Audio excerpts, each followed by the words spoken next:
বন্ধুরা, তৈতি সিম্পল কিচেনে সবাইকে স্বাগত। আশা করি তোমরা সবাই খুব ভালো আছো আর আমিও ভালো আছি। তো দেখো, এই যে তেলটা গরম হয়ে গেছে, আমি দেখো গোটা গরম মশলা আর তেজপাতা আমি দিয়ে দিলাম। আর দেখো, বাঁধাকপিটা সিদ্ধ করা ছিল, তো এই যে সিদ্ধ করা বাঁধাকপি আমি দিয়ে দিলাম। আমি কুকারের মধ্যে সিদ্ধ করে নিয়েছি একটা হাফ বাঁধাকপি, মানে বাঁধাকপির অর্ধেকটা সিদ্ধ করে আমি দেখো সুন্দর করে কেটে সিদ্ধ করে নিয়েছি। বড়দের জন্য আমার ছোটদের ভালোবাসা জানিয়ে আমি আমার রেসিপিটা এখন থেকেই শুরু করছি। যারা আমাকে বন্ধু করেছে বা করনি, সবাইকে আমার চ্যানেলে অনেক অনেক স্বাগত আর অনেক অনেক ভালোবাসা। তো দেখো, আমি বাঁধাকপিটা একটু ভালো করে নাড়াচাড়া করে নেব গোটা গরম মশলার সঙ্গে।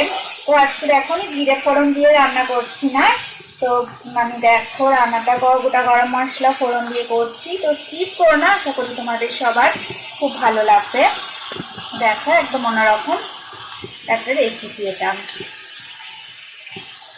তো দেখো, আমি এবার আলু দিয়ে দিলাম, একটা মিডিয়াম সাইজের আলু, ছোট করে টুকরো করে কাটা আলু আমি দিয়ে দিলাম। তো ভালো করে দেখো ভাজা করে নিচ্ছি সমস্ত কিছু, বাঁধাকপি আলু সমস্ত ভাজা করে নিচ্ছি। তো এইটা একদম নিরামিষ রেসিপি, নিরামিষের জন্য তোমরা অবশ্যই ট্রাই করতে পারো, সম্পূর্ণ নিরামিষ রেসিপি এটা। তো তোমরা দেখো ভিডিওটা। দেখো, আমি হলুদ গুঁড়ো দিয়ে দিলাম, 1 চামচ হলুদ গুঁড়ো দিয়ে দিলাম। এবার আমি দেখো পরিমাণ মতো নুন দিয়ে দেবো। অবশ্য আমি নুন দিয়ে সিদ্ধ করেছিলাম বাঁধাকপিটা, তো তাই জন্য আমি খুব সামান্য একটু আমি নুন দিচ্ছি, খুবই অল্প পরিমাণে আমি নুন দিয়ে দিলাম। এবার অল্প আমি গরম মশলার গুঁড়ো দিয়ে দিলাম, সামান্য একটু লঙ্কার গুঁড়ো দিয়ে দিলাম।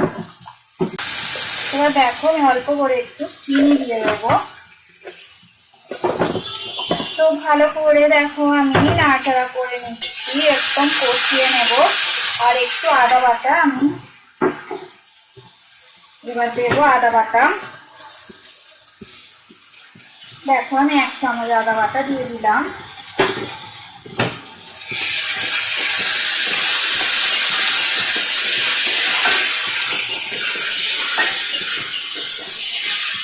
নিরামিষ এই বাঁধাকপির রেসিপিটা একবার হলেও ট্রাই করো, এটা দুর্দান্ত স্বাদ হয়, ভাত রুটি সব কিছুর সাথেই খেতে খুবই ভালো লাগে।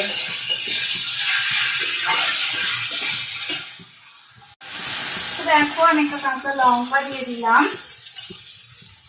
আর কিছু টমেটো, অল্প করে আমি টমেটো দিয়ে দিলাম। তো ফ্লেমটা আমি মিডিয়াম ফ্লেমে রেখেই রান্নাটা করছি। যেহেতু আমি বাঁধাকপিটা সিদ্ধ করে নিয়েছি, সেহেতু রান্নাটা হতে খুব বেশি সময় লাগবে না। তো আমি একটু ঢাকা দিয়ে দেবো এবার আলুগুলো সিদ্ধ হবার জন্য। দেখো আমি ঢাকাটা খুলে নিয়েছি, তো রেসিপিটা আমার একদম রেডি হয়ে গেছে। দেখো নিরামিষ রেসিপি। এবার আমি একটু সামান্য ঘি দিয়ে দেবো, জলটা তো বেশ ভালোই শুকিয়ে গেছে। অল্প একটু দেখো আমি 1/2 চামচের মতো ঘি দিয়ে দিলাম।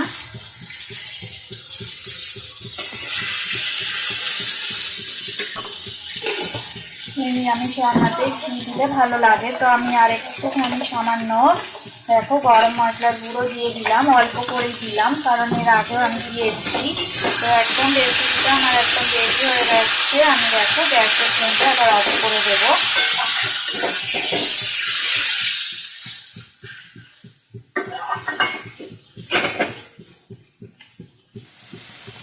নিরামিষ বাঁধাকপির রেসিপি তোমাদের যদি ভালো লেগে থাকে অবশ্যই লাইক দেবে, শেয়ার করবে আর কমেন্ট করে আমাকে জানাবে তোমাদের কেমন লাগলো। সবাই ভালো থাকো, সুস্থ থাকো আর আমার রেসিপি এভাবে দেখতে থাকো। রেসিপিটা এতক্ষণ ধরে দেখার জন্য অনেক অনেক ধন্যবাদ। পুরনো বন্ধুদের তো অনেক ধন্যবাদ, আর যারা নতুন বন্ধু আছো তারা আমার চ্যানেলটা সাবস্ক্রাইব করে আমার পাশে থাকবেন। তো আজকের মতো টাটা, আবার নতুন রেসিপি নিয়ে তোমাদের সঙ্গে দেখা হবে।